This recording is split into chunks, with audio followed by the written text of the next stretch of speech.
Titanic जहाज का हादसा इस शताब्दी का अब तक का सबसे बड़ा ट्रैजिक शिप डिजास्टर है। 1500 एडल्ट्स और बच्चे जो पानी में डूबकर अपनी जान गंवा चुके थे, उनके लिए लोग आज भी दुखी हैं। अप्रैल के महीने की वो रात आज भी सारी दुनिया को हिलाकर रख देती है।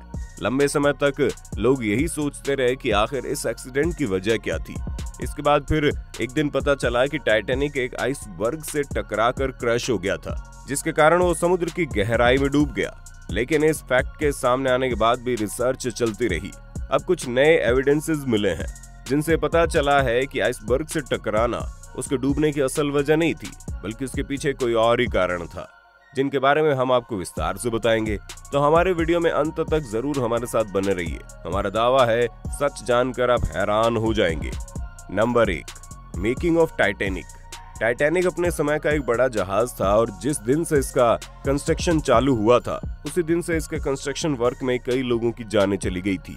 सारी दुनिया उसके तैयार होने और उसकी पहली यात्रा का इंतजार कर रही थी, क्योंकि शिप उस समय का सबसे बड़ा शिप था, जिसकी लंबाई 882 फीट यानी कि 269 मीटर थी। ये विशाल जहाज मॉन्स्टर ऑफ द शिप्स कहलाता था। नंबर 2, टाइटैनिक का मैकेनिज्म। क्योंकि ये एक बहुत बड़ा जहाज था, तो उसके चलाने वालों ने इतने बड़े जहाज को पहले कभी ऑपरेट किया ही नहीं था, इसलिए ये उनके लिए बड़ा चैलेंज था। ऐसी कई चीजें थी जो शिपिंग की दुनिया में पहली बार हो रही थी। इसको बनाने वाले इंजीनियर्स भी अपनी लाइफ में फर्स्ट टाइम कुछ ऐसा बिग डिफरेंस कर रहे थे। यही कारण था कि शिप की मैन्युफैक्चरिंग में कई सारे फॉल्ट्स भी हो गए थे। अगर ऐसा नहीं हुआ होता तो टाइटैनिक कभी नहीं डूबता। जैसा कि रिसर्च से पता चला, इसके मैन्युफैक्चरिंग के समय से ही सेफ्टी को कभी वैल्यू दी ही नहीं गई।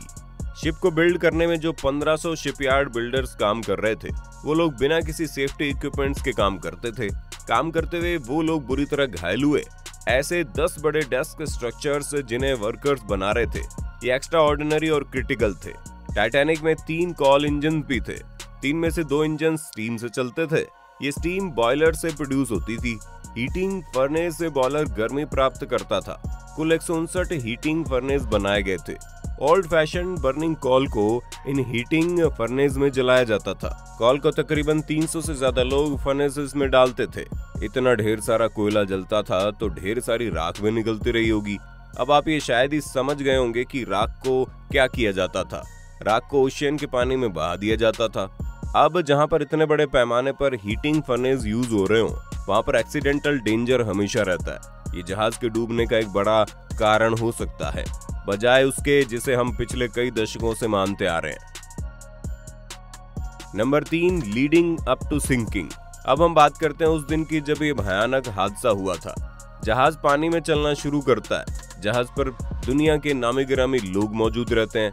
अपनी हाई लग्जरियस इमेज के साथ टाइटैनिक साउथहैम्पटन इंग्लैंड से न्यूयॉर्क सिटी यूएसए के लिए 10 अप्रैल 1912 को चल देता है। अपने कुछ स्टॉप जैसे फ्रांस और आयरलैंड पर वो कुछ समय के लिए रुकता है और फिर अटलांटिक ओशियन में अपनी लंबी यात्रा को शुरू कर देता है। जहाज पर 2200 से ज्यादा लोग बैठे हुए हैं। इन सभी की ट्रैवलिंग शुरू के 3 दिन तक बिना किसी टेंशन के चलती है। शिप के कैप्टन का नाम एडवर्ड जॉन था, जो कि रिस्पेक्टफुली शिप के साथ ही पानी में डूब गए थे। टाइटैनिक के एक्सीडेंट के पहले टाइटैनिक के कंट्रोलिंग चैम्बर में 7 रेडियो मैसेजेस आए थे, जो कि अटलांटिक मेंशाबा शिप वॉरेन स्मिथ और उनके क्रू मेंबर्स के द्वारा भेजे गए थे। ये सारे के सारे वार्निंग मैसेजेस थे, जो कि आइसबर्ग से सावधान रहने की चेतावनी दे रहे थे। ये चेतावनी खासकर न्यू फाउंडलैंड के आसपास के एरिया के लिए थी। हालांकि कंट्रोलिंग टीम ने इसके पहले कभी भी ऐसी किसी सिचुएशन को हैंडल नहीं किया था।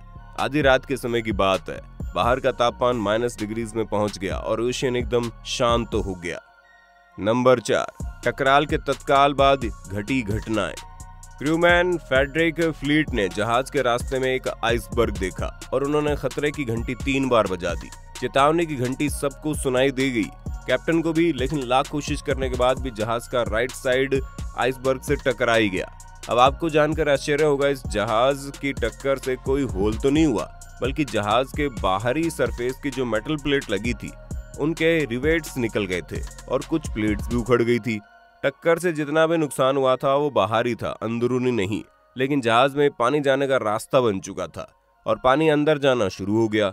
अब डेक का एक बड़ा हिस्सा पानी के अंदर था, इसलिए तेजी के साथ पानी अंदर भरने लगा। पानी के भरने से जहाज के अगले हिस्से का वेट पिछले हिस्से से काफी ज्यादा हो गया, जिसके चलते प्रोपेलर्स भी बाहर निकलने लगे।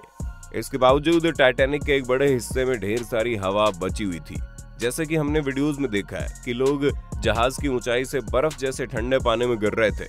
पानी का टेम्परेचर -2 डिग्री सेल्सियस या उससे भी कम हो सकता था, जो कि किसी भी इंसान को कुछ ही मिनट्स में कार्डियक अरेस्ट की प्रॉब्लम से मारने के लिए काफी था। रिसर्च करने वालों के द्वारा अंदाजा लगाया गया कि जो लोग पानी में लाइफ जैकेट या किसी और इक्विपमेंट से तैर रहे थे, वो लोग ज्यादा से ज्यादा 15 से 20 मिनट तक ही जिंदा रह पाए होंगे। लेकिन एक सवाल उठता है, जब ढेर सारी लाइफ बोट थी तो इतने सारे लोगों की डेथ कैसे हो गई?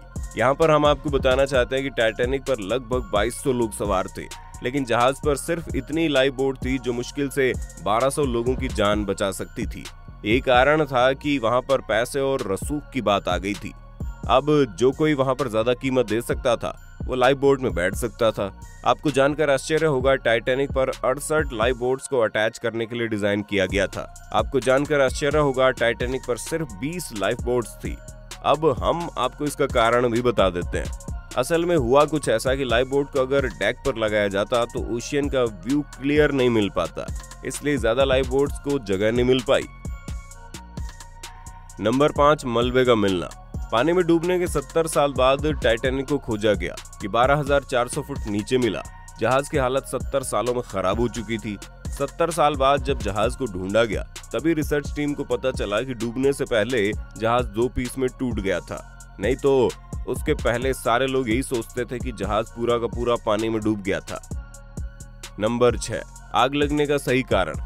न्यू रिसर्चर्स के हिसाब से जहाज के डूबने का असली कारण आइसबर्ग नहीं था, बल्कि ठीक इसका उलट था। जी हाँ, जहाज के डूबने का कारण टाइटैनिक के कोल बंकर में आग लगना था। फायर रिसर्च टीम के अनुसार टाइटैनिक के एक कोल बंकर में आग लग गई। ये आग टाइटैनिक के डिपार्चर के 10 दिन पहले लगी थी।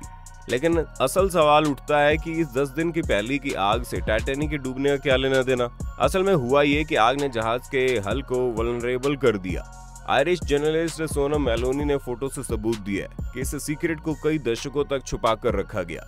ये तो अचानक ही उनकी फोटोज पर नजर पड़ी, जिसमें जहाज पर 30 फुट लंबी लॉन्ग ब्लैक स्ट्रिक दिख रही थी, जो कि टाइटैनिक में ठीक वहां पर है जहां पर आइसबर्ग से टक्कर हुई थी। इंपीरियल कॉलेज लंदन के इंजीनियर का कहना है कि ब्लैक कलर का स्ट्रेस कोयले से फैली हुई आग के कारण बन गया था। आज के समय में जहाजों में 2 लेयर होती है। अगर कोई एक्सीडेंट हो जाए तो बाहर वाली लेयर को कोई नुकसान हो भी जाए तो अंदर वाली लेयर के दम पर जहाज सुरक्षित रहता है। लेकिन टाइटैनिक के समय में ऐसा कुछ नहीं होता था, सिर्फ एक लेयर होती थी। मेलोनी के अकॉर्डिंग आग लगने के कारण ये लेयर थी जो कमजोर हो चुकी थी और आइसबर्ग के साथ एक छोटी सी टक्कर भी लेयर को तोड़ सकती थी। नंबर 7, टाइटैनिक में मौजूद ऐसे लोग जिन्होंने धमाके की पुष्टि की है। सर्वाइवर बताते कि एक्सप्लोजन हुआ था। ये सिर्फ फोटो एविडेंस की बात नहीं है। जर्नलिस्ट ने भी एनालिसिस करके यही बताया कि फायर से डैमेजेस हुए थे। विटनेस के तौर पर एक अमेरिकन पब्लिसिस्ट भी है जो उस समय 25 साल का था।